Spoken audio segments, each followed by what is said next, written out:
Hi guys, Assalamu alaikum. Welcome back to my YouTube channel.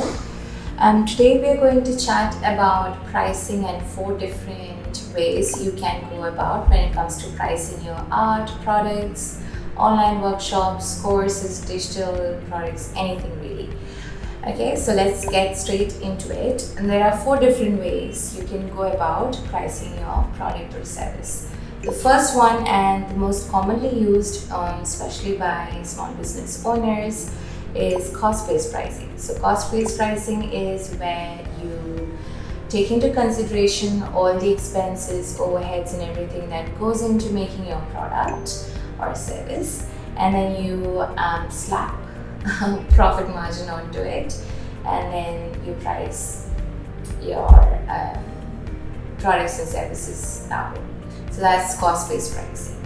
The second method of pricing is market-based. So market-based is where you are doing a bit of research, you're finding out what is your competitor or what are your peers charging for similar products or services in a similar industry, and you price your products or services the same way.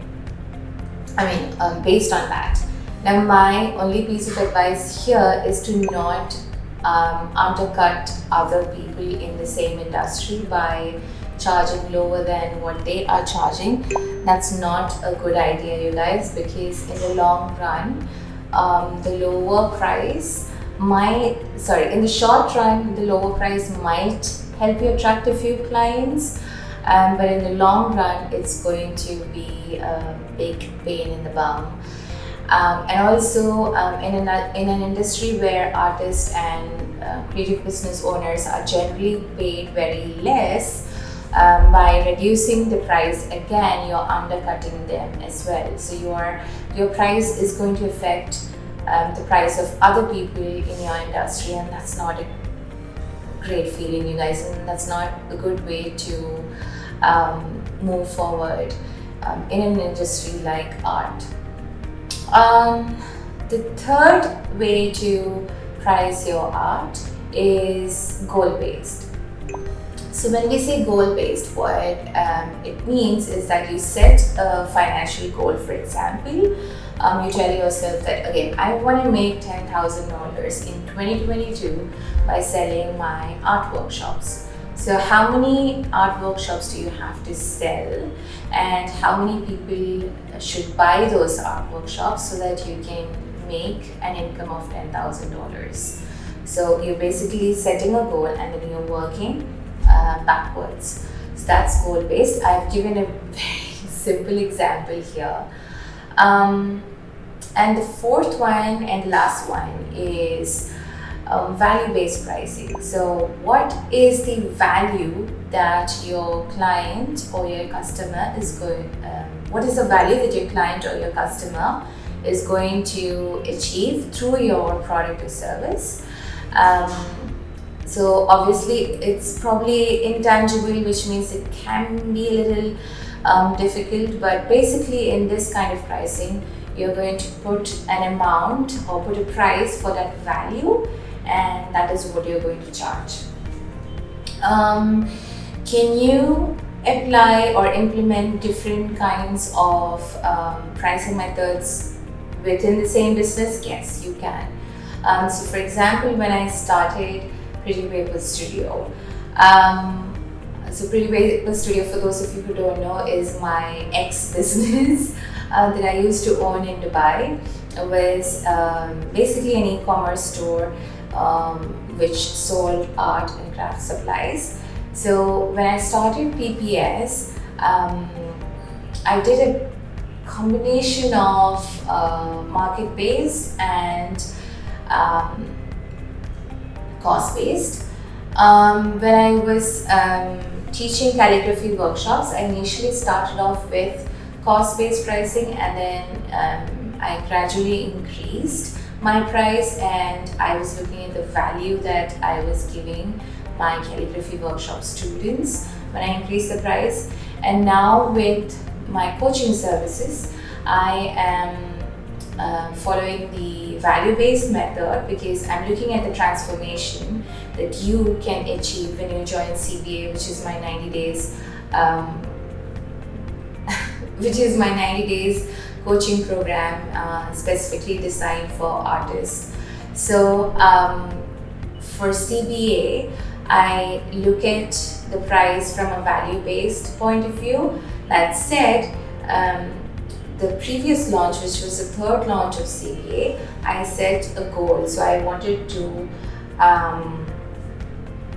reach a financial goal for CBA. So I had a number in mind, and then I divided that number I divided that number by the number of clients I need to enroll, and within a specific period of time. So basically, it started off as a value-based price, and then I sort of moved into a goal-based price. And by the looks of it, for 2022, I will be having or using the goal-based pricing strategy, because there is this XX amount of dollars that I would love to earn. So I feel more comfortable going with goal-based pricing at this point in time. So yeah, so you can have a combination of different prices, or as in, see, you can change the strategy you are using. You do not have to stick with market-based all the time or stick with cost-based all the time. As your business evolves and as you find the need to change your pricing or to use a different strategy, you're more than welcome to do that. It's your business, right? So yeah, the reason why I was explaining that is because that's one of the most asked questions that I get when I talk about pricing and the different pricing strategies on Instagram. A couple of mistakes that I made as a business owner when it comes to pricing was that initially, like I said, when I started off with PPS UAE, I looked at what my competitors were charging and I felt that was too high. And what I did was I lowered my price. Now at that point in time, this was a decade ago, you guys, I was really new at all of this. And I thought at that point in time, I was like, I want to make scrapbooking and art and all of that affordable as possible. And I don't want to charge as much as my competitor is charging. And I was trying to be very moral about pricing and money, when the truth of the matter is I was not super confident regarding money at that point in time. Thankfully that has changed. But yeah, so what the mistake that I made was underpricing or undercharging, or basically looking at what my competitors are charging and then reducing the price. Now it did work for me in the short term. It did help me attract clients, but in the long term it was not a good idea.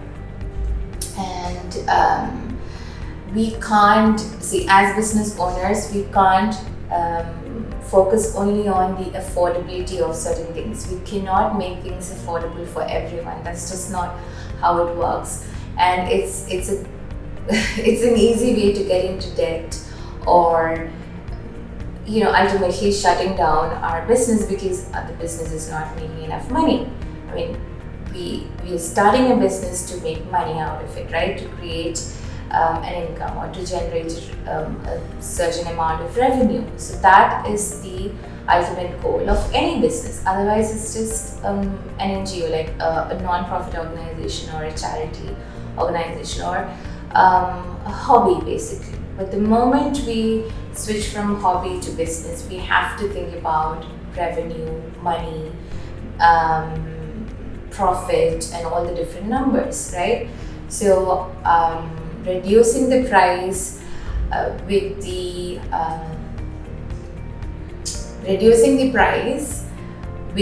only goal of attracting more clients is surely going to backfire in the long run.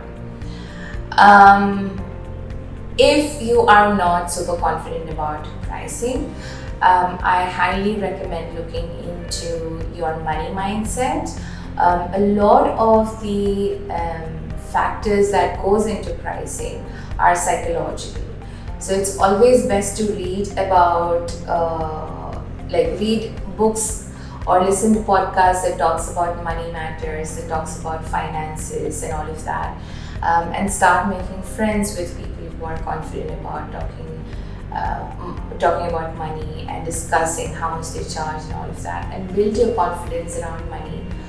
Slowly change the way you think or you approach money. So one of the core modules inside of CBA is money mindset and pricing, where I train my clients and CBA students basically in increasing their confidence around money and understanding what are the different factors that comes into play when it comes to pricing our products or services. All right.